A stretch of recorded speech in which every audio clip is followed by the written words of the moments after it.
buenas tardes, queridos hermanos, hermanas en el Señor. Qué privilegio, un día más,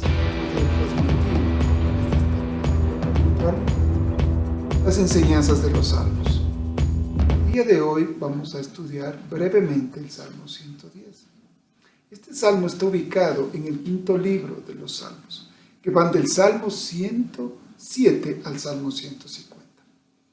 Basándose en la evidencia interna y explícita del Salmo, en el título que lleva, en las palabras de nuestro Señor Jesucristo sobre el autor del Salmo, como la utilización de los escritores inspirados por el Espíritu Santo en el Nuevo Testamento, y además, por las referencias al reino de Judá, este Salmo podemos decir que fue escrito por David, pero con ciertos tintes del siglo X y IX antes de Cristo, épocas previas a Isaías. ¿Debido a qué? Debido a la imagen que proyecta el salmista como el rey sacerdote. Es decir, de la época profética en donde los reyes tenían funciones cultuales, es decir, sacerdotales. Esto encontramos en 2 de Samuel, capítulo 6, del 1 al 8, en 2 de Samuel 18, del 24 al 25, en Primera de Reyes, todo el capítulo 8. Este salmo forma parte del grupo de los salmos reales, que son 8. ¿Cuáles son los salmos reales? El 2, el 20, el 21, el 45, el 72, el 89, el 132 y por último el Salmo 110. Es decir, son salmos de un rey o para un rey. Estos salmos, que se denominan salmos reales, tienen ciertos temas generales que están puestos en estos 8 salmos, como por ejemplo, asegurar la continuidad de la dinastía de David, gobernar con justicia, encabezar la defensa del pueblo en una guerra, etc. El contexto histórico del salmo se lo podría situar en una supuesta ceremonia de entronización del rey en la ciudad de Jerusalén. Hay quienes consideran que este salmo fue escrito por el rey David para su hijo Salomón cuando ascendió al trono, pero no hay evidencia interna que mantenga esta hipótesis. En esta supuesta ceremonia se declara la filiación divina del soberano y así hacer legítima y sólida su coronación. En los pueblos cananitas, el rey era de la estirpe divina. En cambio, en Israel las cosas no eran así. Más bien, Dios era quien había escogido al rey en función de la alianza con el pueblo escogido. No era de la familia divina, sino que era escogido por Dios para esa tarea y esa labor. Y había sido escogido David y sus descendientes. En función de este contexto se puede entender el lenguaje utilizado en este salmo. Exaltación del orgullo nacional, la participación del rey con la fuerza y poder de Dios, ejerciendo su papel real. Esto se haya expresado en la imagen de ¿qué? De estar a la diestra de Dios, estar a la mano derecha como símbolo de poder. Éxodo 15:6, Salmo 27 y Salmo 16:11. También, puesta a la derecha es el símbolo de protección y del favor divinos. Esto encontramos en el Salmo 16:11. Las imágenes bélicas de los versículos 2, 5 y 6 de este salmo presentan un contexto bélico y universal, similar al del Salmo 2, donde se elude conquista. En el Salmo 110 es conquista. En cambio, en el Salmo 110 no es conquista, sino es defensa sobre un levantamiento que se hizo sobre el rey.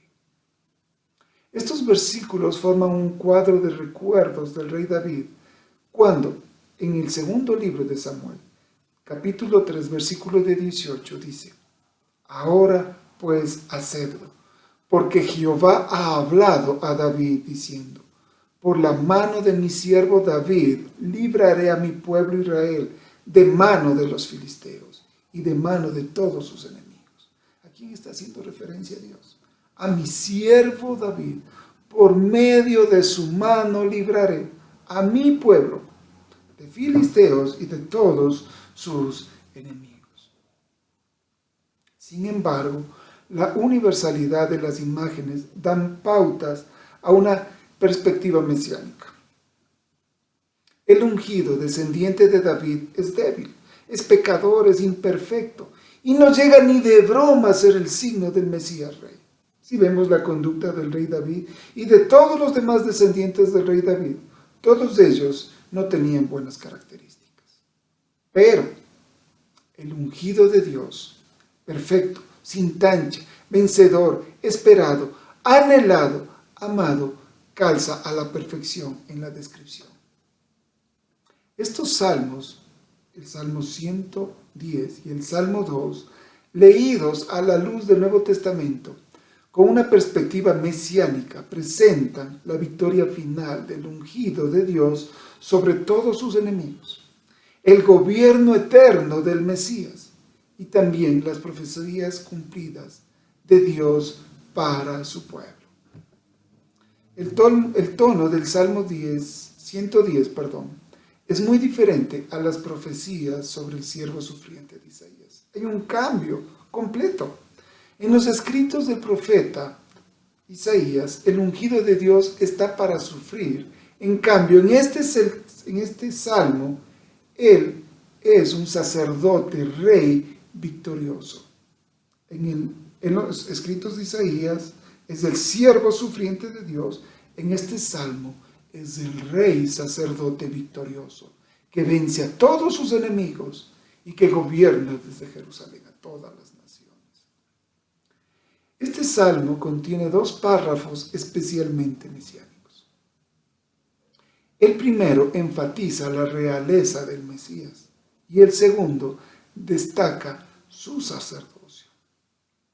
Los dos primeros versículos empiezan con un oráculo profético, para luego venir el comentario inspirado del salmista sobre la exposición que está haciendo.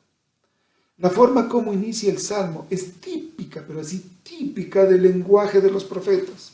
No es como los demás salmos. No, este salmo es completamente distinto. ¿Por qué? Porque utiliza un lenguaje profético, el lenguaje oracular utilizado por los profetas de Israel y de Judá. Pero si lo vemos proféticamente y como un salmo mesiánico, este salmo nos muestra tres pinturas o tres cuadros maravillosos del Mesías, de nuestro Señor Jesucristo. Primer cuadro, el Rey victorioso, que va del versículo 1 al versículo 3. El segundo cuadro maravilloso, el Rey sacerdote, en el versículo 4. Y el último cuadro impactante y a la vez maravilloso, es el juez que imparte justicia, que va del versículo 5 al versículo 7. Veamos, el Rey victorioso, que va del versículo 1 al versículo 3. Dice así: Jehová dijo a mi Señor, siéntate a mi diestra hasta que ponga a tus enemigos por estrado de tus pies. Jehová enviará desde Sión la vara de tu poder, dominará en medio de tus enemigos. Tu pueblo se te ofrecerá voluntariamente en el día de tu poder, en la hermosura de la santidad. Desde el seno de la aurora tienes tú el rocío de tu juventud.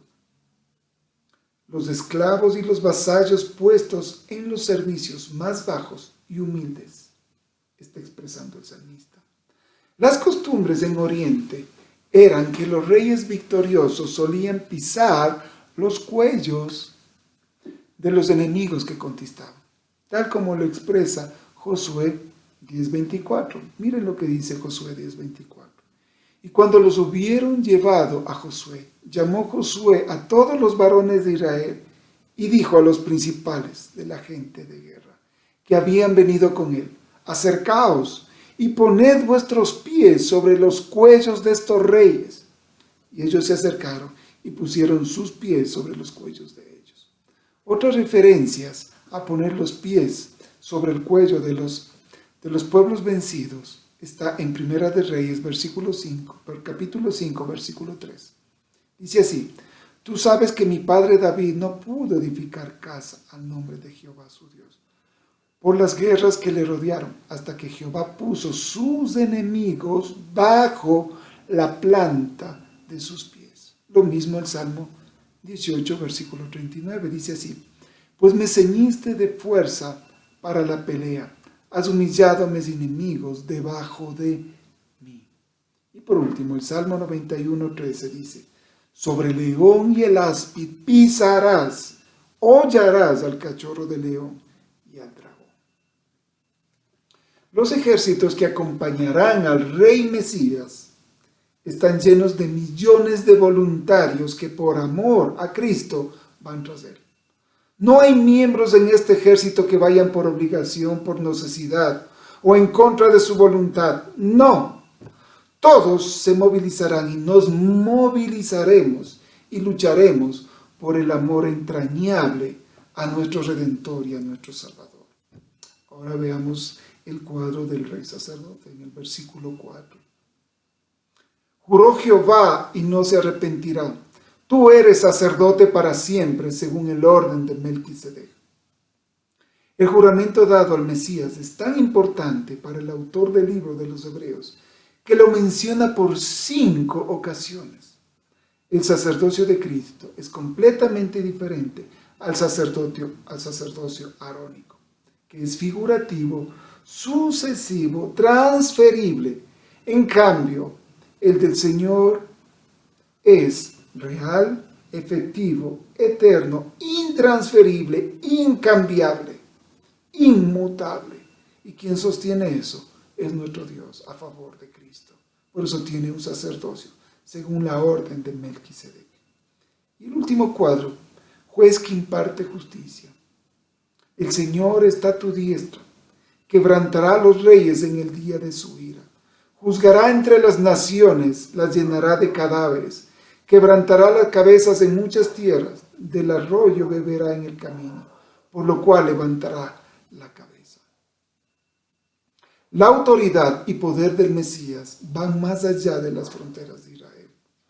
Su autoridad es sobre todas las naciones, las cuales regirá con vara de hierro.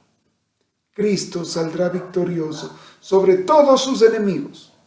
Su cabeza será levantada en alto, en señal de victoria, junto con la de su pueblo escogido. Esa es la expresión que da el salmista. Varios eruditos expresan que este salmo es citado en el Nuevo Testamento como mínimo 27 veces, de forma directa e indirecta. ¿Cuáles son las citas directas de este salmo en el Nuevo Testamento? Mateo 22, del 42 al 45, Marcos 12, del 35 al 37, Lucas 20, del 41 al 44, Hechos del 2, del 34 al 36, Hebreos capítulo 1, versículo 13, Hebreos 5, versículo 6 y Hebreos 5, versículo 10, Hebreos 6, 20, Hebreos 7, del 17 al 21. Y esto solamente es las citas directas de este salmo. Y hay un montón de más citas sobre este salmo en los diferentes escritos del Nuevo Testamento. Nuestro Señor Jesucristo citó este salmo cuando confrontó una vez más a los religiosos judíos, cuando hablaba sobre el Mesías. Mateo 22, 42 al 45 dice, diciendo: ¿qué pensáis del Cristo? ¿De quién es hijo? Le dijeron: de David. Él les dijo: pues, ¿cómo David en el Espíritu les llama Señor, diciendo: dijo el Señor a mi Señor, siéntate a mi derecha hasta que ponga a tus enemigos por estrado de tus pies? Pues si David les llama Señor, ¿cómo es su hijo? Miren lo que dice Marcos 12, del 35 al 37. Enseñando Jesús en el templo decía: ¿cómo dicen los escribas que el Cristo es hijo de David? Porque el mismo David dijo por el Espíritu Santo: dijo el Señor a mi Señor, siéntate a mi diestra hasta que ponga a tus enemigos por estrado de tus pies. David mismo le llama Señor. ¿Cómo pues es su hijo? Y gran multitud del pueblo le oía de buena gana. Lucas 20, del 41 al 44 dice. Pero Jesús les preguntó: ¿cómo es que dicen que el Cristo es hijo de David? David mismo declara en el libro de los Salmos: Dijo el Señor a mi Señor, siéntate a mi derecha, hasta que ponga a tus enemigos por estrado de tus pies. David lo llama Señor. ¿Cómo puede entonces ser su hijo? Aquí el Mesías, el ungido de Dios, está presentándose como superior y mayor al mismísimo David. Y eso es lo que hacía Cristo, que él era más que el mismo David, el héroe nacional para los israelitas. Pedro, en Hechos de los Apóstoles, cita el Salmo 110 y explica cómo el rey David profetizó de la deidad y de la ascensión de Cristo. Hechos 2, del 34 al 35, dice así: porque David no subió a los cielos, pero él mismo dijo el Señor a mi Señor, siéntate a mi diestra hasta que ponga tus enemigos por estrado de tus pies. De igual forma, Pablo cita el Salmo 110 en dos de sus escritos, en donde explica el gobierno y el dominio del Mesías. Primera de Corintios, capítulo 15, del 25 al 26. Porque preciso es que él reine hasta que haya puesto a todos sus enemigos debajo de sus pies.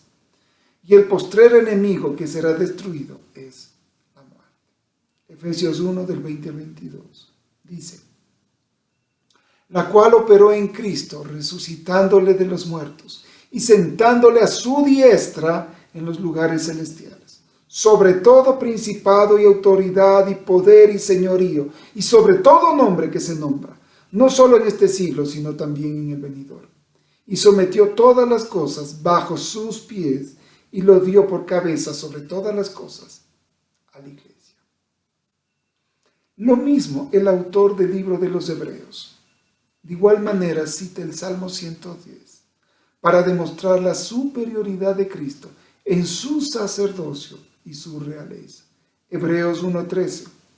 Pues, ¿a cuál de los ángeles dijo Dios jamás: siéntate a mi diestra hasta que ponga tus enemigos por estrado de tus pies? Pues, ¿a cuál de los ángeles dijo Dios jamás: siéntate a mi diestra hasta que ponga tus enemigos por estrado de tus pies?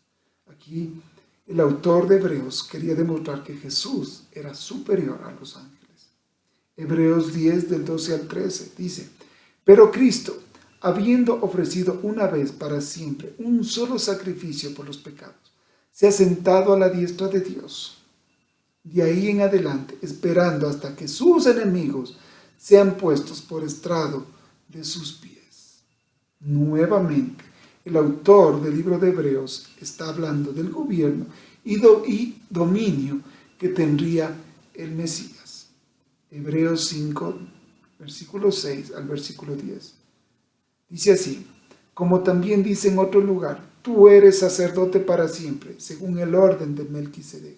Y Cristo, en los días de su carne, ofreciendo ruegas y súplicas con gran clamor y lágrimas al que le podía liberar de la muerte, fue oído a causa de su temor reverente. Y aunque era hijo, por lo que padeció aprendió la obediencia. Y habiendo sido perfeccionado, vino a ser autor de eterna salvación para todos los que le obedecen.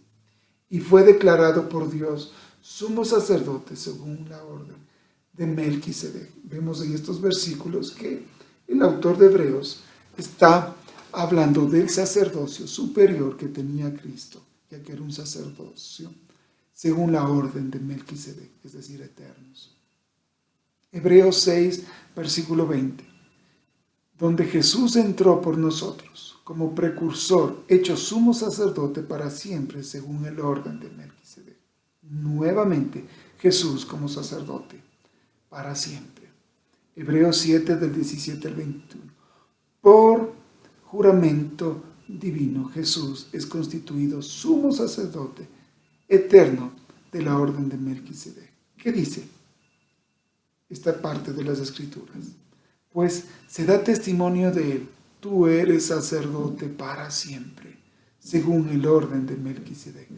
Queda pues abrogado el mandamiento anterior a causa de su debilidad e ineficacia, pues nada perfecciona la ley, y de la introducción de una mejor esperanza, por la cual nos acercamos a Dios. Y esto no fue hecho sin juramento, porque los otros, ciertamente sin juramento, fueron hechos sacerdotes, pero este, con el juramento del que le dijo, juró el Señor y no se arrepentirá. Tú eres sacerdote para siempre, según el orden de Melquisedec. Ahora leamos, por favor, Hebreos 8, del versículo 1 al versículo 2. Como el sumo sacerdote, nuestro Señor Jesucristo está a la diestra de la majestad en las alturas. Dice así: ahora bien, el punto principal de lo que venimos diciendo es que tenemos tal sumo sacerdote, el cual se sentó a la diestra del trono de la majestad en los cielos, ministró del santuario y de aquel verdadero tabernáculo que levantó el Señor, y no el hombre. De este sumo sacerdote, de la orden de Melquisedec, de este rey sacerdote, de este juez que juzgará todas las naciones, es de lo que está hablando el Salmo 110. Un salmo magnífico, el salmo más utilizado en el Nuevo Testamento y más tomado como referencia de nuestro Señor Jesús. Salmo 100, maravilloso. Gracias, hermanos.